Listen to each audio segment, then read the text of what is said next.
안녕하세요. 누고려병원 진단검사의학과 과장 전문의 박정래입니다. 이번에는 진단검사의학과 업무 중에 수혈의학에 대해서 설명해 드리도록 하겠습니다. 여러분 대부분은 자기 혈액형에 대해서 알고 계시죠? 혈액형이라고 할 때 보통 A형이나 B형, AB형, O형 보통 이렇게 네 가지를 말하게 되고, 여기에 RH 혈액형이 추가로 있는 것도 많은 분들이 알고 계실 겁니다. 우리나라 사람의 대부분은 ABO 혈액형에 RHD 양성 혈액형을 가지고 있습니다. 우리나라 사람의 0.1% 정도에서 RH 음성 혈액형을 가지고 있다는 통계가 있고요.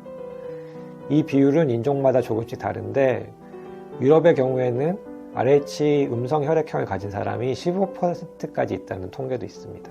하지만 이것 말고도 사람은 수십 개가 넘는 혈액형을 추가로 가지고 있습니다. 그럼 그 사람들은 A형, B형이 아닌가요? 라고 생각할 수 있는데요.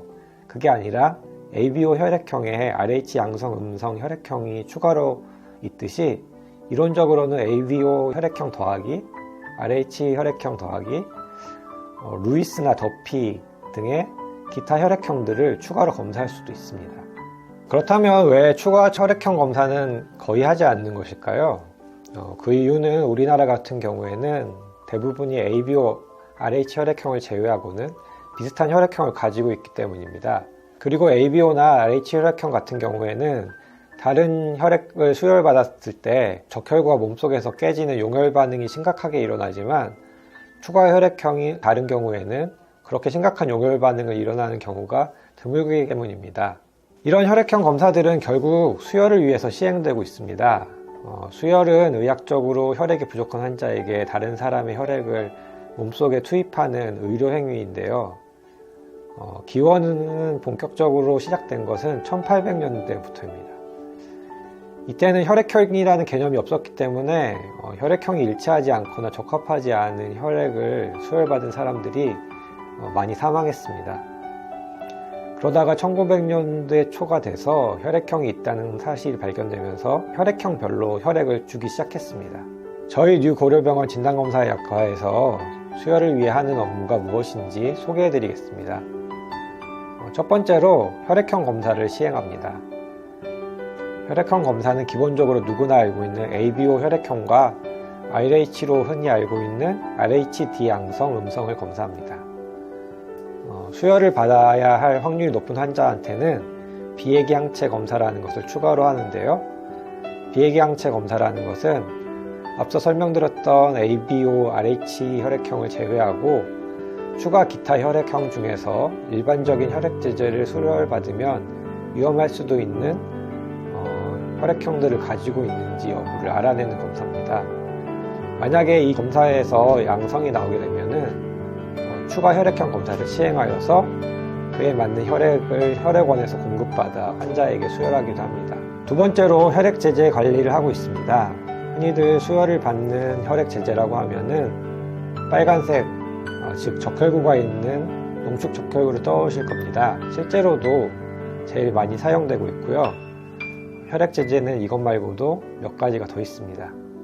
헌혈을 하면은 혈관에서 혈액을 400ml 혹은 320ml를 체열하게 됩니다. 이 상태를 전혈이라고 하는데요. 환자에게는 전혈을 바로 수혈하는 것이 아닙니다. 이 전혈을 원심 분리기에 넣고 분리시키면 여러 가지 혈액제제로 나뉘어집니다. 첫 번째가 적혈구만으로 이루어진 농축 적혈구 제제입니다. 빈혈 및 출혈 환자에게서 사용되고요. 두 번째가 혈소판 제제입니다. 혈소판은 지혈 역할을 하는 혈액내 세포인데요.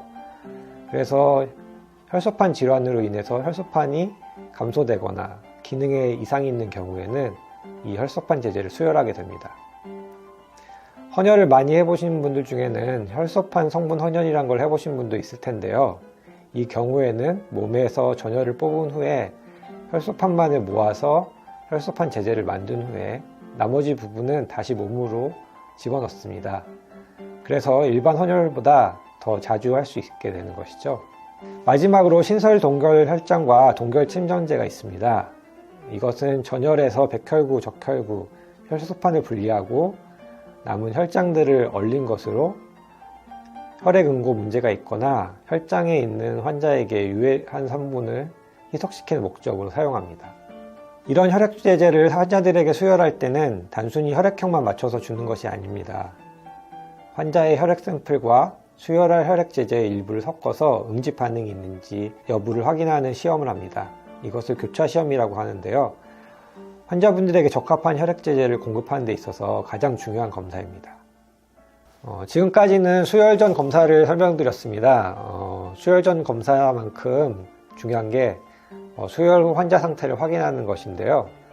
수혈을 받은 환자들에게는 드물게 이상 반응이 나타납니다. 수혈된 적혈구가 파괴되는 용혈 반응이나 알레르기 반응, 수혈 관련된 세균 및 바이러스 감염이 나타날 수 있습니다.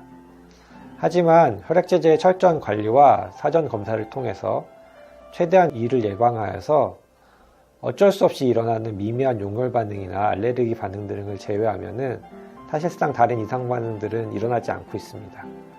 혹시라도 문제가 생기면은 원인이 무엇인지 찾아내고 발생 과정을 분석하여서 환자의 피해를 최소화하고 같은 문제가 다시 발생되지 않도록 관리하는 것도 진단검사의학과의 수혈의학 파트에서 하고 있는 업무입니다.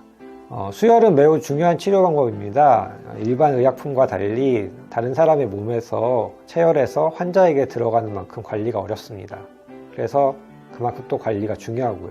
혈액형 때문에 환자마다 혈액형에 맞는 혈액을 또 맞춰서 공급해야 되고 혈액형이 맞지 않은 혈액을 환자에게 주면은 매우 치명적이게 위험으로 작용할 수 있습니다. 하지만 수혈의학은 수혈제제를 혈액원에서 공급받아서 보관부터 혈액형 검사, 혈액제제의 교차 시험, 수혈 반응까지 철저하게 관리하여서 환자분들이 안심하고 안전하게 수혈받을 수 있도록 최선의 노력을 다하고 있습니다. 요즘 혈액제제가 많이 부족한데요. 혈액제제는 일반 의약품과 달리 공장에서 생성할 수 없고 오직 헌혈만으로만 생성이 가능합니다. 헌혈 한 번씩 동참하시면 혈액제제 부족에 많은 도움이 될 것입니다. 감사합니다.